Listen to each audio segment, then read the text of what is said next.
Siap untuk belajar ya. Hari ini kita akan belajar bersama-sama untuk mata pelajaran tematik kelas 2. Kita belajar di tema 4, hidup bersih dan sehat, subtema 1, hidup bersih dan sehat di rumah, pembelajaran yang ke-6. Mari adik-adik kita belajar dengan penuh semangat ya. Dayu bermain peran menjadi dokter kecil. Ia menjelaskan tentang cara menjaga kebersihan pekarangan rumah kepada adiknya. Misalnya menjaga kebersihan halaman depan dan belakang rumah. Nah, ini adalah penjelasan Dayu kepada adiknya. Pekarangan rumah bersih sehingga keluarga sehat. Pekarangan rumah taman bagi keluarga. Pekarangan rumah tempat bermain bersama kakak dan adik. Pekarangan rumah juga tempat menanam bunga dan tanaman obat keluarga. Tanaman bunga dan tanaman obat keluarga akan indah apabila dirawat.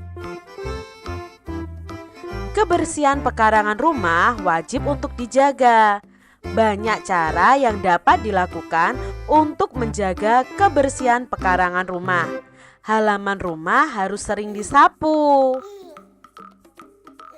Sampah-sampah yang berserakan harus dibuang ke tempatnya.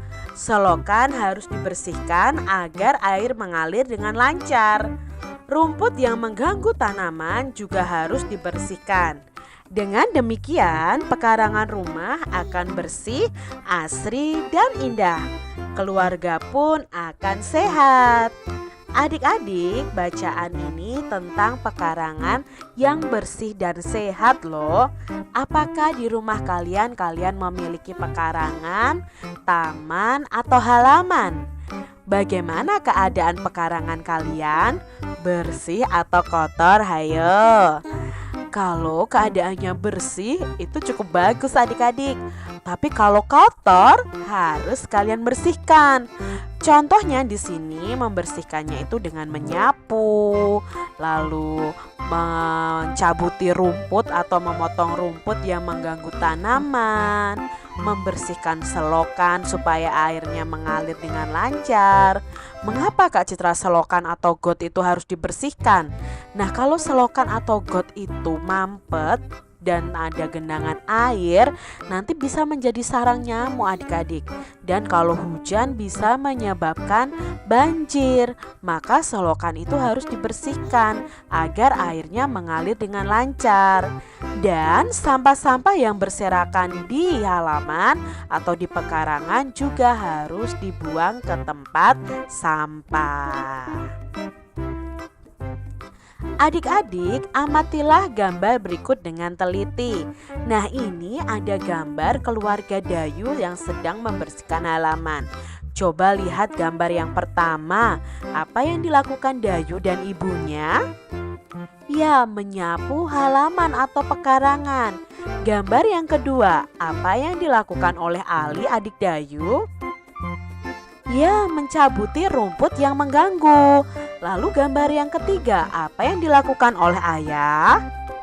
Ya, ayah membersihkan selokan atau got supaya tidak mampet. Adik-adik, berdasarkan gambar ini kita bisa membuat laporan cara menjaga kebersihan pekarangan rumah. Berikut ini adalah cara menjaga kebersihan pekarangan rumah kita. Yang pertama, menyapu pekarangan rumah kita setiap hari. Membuang sampah yang berserakan, menyirami tanaman dan mencabut rumput-rumput liar, dan membersihkan selokan atau got agar tidak tergenang atau mampet adik-adik. Itu tadi cara menjaga kebersihan pekarangan rumah.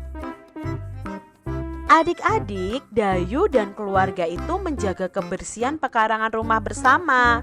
Mereka telah menunjukkan persatuan dalam keluarga. Persatuan dalam keluarga itu banyak manfaatnya loh. Sebaliknya, hidup tidak bersatu pun juga ada akibatnya. Apa Kak Citra manfaat dari persatuan dalam keluarga? Lalu apa akibatnya jika dalam keluarga tidak ada persatuan? Yuk kita simak bersama-sama. Nah, di sini manfaat adanya persatuan dalam keluarga adalah pekerjaan akan cepat selesai jika dilakukan bersama-sama, jika ada persatuan dalam keluarga. Lalu manfaat ada persatuan dalam keluarga yang lain apa? Tercipta persatuan dan kesatuan, itu manfaatnya ya. Kalau ada kebersatuan dalam keluarga, pekerjaan akan menjadi lebih ringan, mempererat persaudaraan dan keluarga akan menjadi harmonis. Itu manfaat sikap bersatu dalam keluarga. Tetapi jika tidak ada kebersatuan ya, tidak ada persatuan dalam keluarga, akan menghasilkan akibat yang buruk juga adik-adik. Yang pertama di sini contohnya pekerjaan lama selesainya. Itu kalau kita sedang kerja bakti ya, kalau tidak ada persatuan, tidak ada kerjasama di dalamnya, otomatis pekerjaan akan lama selesainya. Lalu terjadi pertengkaran, pekerjaan menjadi berat, timbul permusuhan, dan keluarga menjadi tidak harmonis. Ini akibat kalau tidak ada persatuan dalam keluarga. Nah, adik-adik pilih yang mana? Yang pilih ada persatuan dalam keluarga atau tidak ada persatuan? Tentunya pilihnya yang ada persatuan ya, karena sangat besar manfaatnya bagi kita.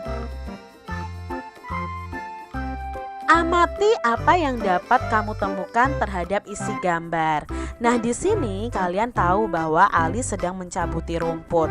Ternyata dinding pekarangan Ali itu terbuat dari konblok. Nah, ini ya dindingnya yang berwarna abu-abu. Nah, konblok ini berbentuk segi 6. Adik-adik sudah belajar di pembelajaran sebelumnya tentang bangun datar. Nah, konblok itu berbentuk segi 6. Permukaan konblok itu berupa bangun datar. Bangun datar kemarin mempunyai sisi atau ruas garis, mempunyai sudut dan mempunyai titik sudut. Mari kita ingat lagi adik-adik tentang sisi atau ruas garis, sudut dan titik sudut. Nah, garis ini ya, garis ini yang berupa garis ini disebut dengan sisi atau ruas garis. Lalu pada ujung setiap garis pertemuan dari dua garis itu ada yang namanya sudut. Di ujung sudut ya, di ujung sudut itu ada namanya titik sudut. Berarti konblok ini bentuknya segi 6, maka jumlah sisinya ada berapa kita hitung? 1, 2, 3, 4, 5, 6. Jadi sisinya ada 6. Lalu sudutnya ada berapa? 1, 2, 3, 4, 5, 6. Dan titik sudutnya juga ada 6. 1, 2, 3, 4, 5, 6. Berarti banyak sisinya ada 6, banyak sudutnya 6, dan banyak titik sudutnya juga ada 6. Yuk kita ingat lagi tentang bangun datar. Nah, di sini ada segitiga sama sisi. Kita masih ingat ya bahwa segitiga itu pasti memiliki sudut, titik sudut, dan sudutnya itu sendiri ada 3 adik-adik ya. Lalu ada segitiga sama kaki, itu juga sama. Jumlah sisinya 3, titik sudutnya 3, sudutnya juga ada 3. Lalu jenis segitiga yang lain ada segitiga siku-siku, itu juga sama jumlahnya. Lalu ada segitiga sembarang. Nah, segitiga sembarang itu sisinya juga 3, titik sudutnya 3, dan sudutnya juga ada 3. Lalu ada bangun segi 4, contohnya belah ketupat. Namanya saja segi 4 adik-adik. Berarti sisi, sudut, dan titik sudutnya itu juga ada 4. Ini belah ketupat. Lalu ada layang-layang. Layang-layang ini juga termasuk segi 4. Maka jumlah ruas garisnya atau sisinya 4, titik sudutnya 4, dan sudutnya juga ada 4. Lalu segi 4 berikutnya ada persegi. Nah, Nah ya, persegi, lalu ada persegi panjang, sama jumlahnya, jumlah sisi, sudut, dan titik sudutnya. Segi 4 berikutnya ada jajar genjang, itu juga sama. Lalu ada trapesium, itu jumlah ruas garis, titik sudut, dan sudutnya juga sama, yaitu 4. Lalu di sini ada segi 5 tadi ya. Segi 5 itu jumlah ruas sisinya atau ruas garisnya ada 5, titik sudutnya juga ada 5, sudutnya juga ada 5. Ya, adik-adik ya. Segi 6 juga ada jumlah ruas garisnya ada 6, titik sudutnya 6, dan sudutnya juga ada 6. Yang terakhir adalah lingkaran. Nah, lingkaran ini yang unik adik-adik. Lingkaran itu hanya memiliki satu ruas garis, sedangkan titik sudutnya 0 dan sudutnya juga 0 adik-adik. Jadi perlu kalian ketahui ya. Sekarang kita lihat di sini. Hitunglah banyak sisi, sudut, dan titik sudut pada bangun-bangun datar berikut ini. Nah, yang pertama, yang soal nomor 1, ini namanya segi 6 atau segi 5. Ya Kak Citra sebutkan ini adalah segi 5. Berarti banyak sisinya ada berapa? Ya ada 5, sudutnya ada 5, dan banyak titik sudutnya juga ada 5. Sekarang gambar nomor 2. Berapa banyak sisinya? Kita hitung ya.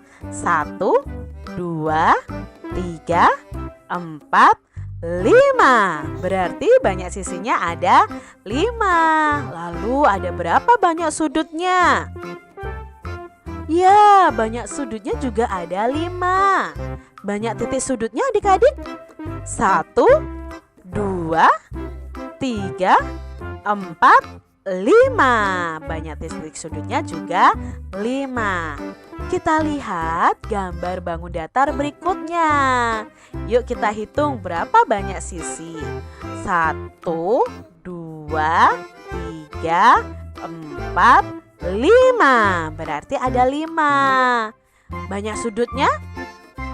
Iya, banyak sudutnya kita hitung. 1, 2, 3, 4, 5. Berarti ada 5 juga. Maka titik sudutnya juga ada 5. Bangun yang keempat adik-adik, coba hitung berapa banyak sisinya. Ya bagus, ada 4. Lalu ada berapa banyak sudutnya? Ya sudutnya juga ada 4. Lalu ada berapa titik sudutnya? Titik sudutnya juga ada 4. Wah, adik-adik hebat ya. Sekarang adik-adik amati berbagai benda yang berupa bangun datar di sekitarmu. Hitung banyak sisi, sudut, dan titik sudut dari setiap benda tersebut. Contohnya di sini Kak Citra, ubin. Nah, ubin itu banyak sisinya 4, sudutnya 4, titik sudutnya 4. Itu termasuk dalam bangun datar segi 4. Contoh lainnya ada jam dinding. Nah, jam dinding yang berbentuk lingkaran. Berapa banyak sisinya? Oh, banyak sisinya ada 1. Banyak sudutnya? 0 ya adik-adik ya. Lalu banyak titik sudutnya juga 0 juga. Dan bentuk bangun datarnya adalah lingkaran. Benda berikutnya adalah televisi. Nah, televisi kalian berapa ya sisinya? Oke, ada 4. Berapa sudutnya? Ada 4 juga. Berapa titik sudutnya? Iya, ada 4 juga. Dan bentuk bangun datarnya adalah segi 4. Adik-adik bisa ya membuat tabel seperti ini. Lalu sebutkan nama benda-benda yang ada di sekitar kalian. Tulis ciri-cirinya dan bentuk bangun datarnya. Demikian tadi adik-adik pembahasan kita di tema 4 subtema 1 pembelajaran yang ke-6.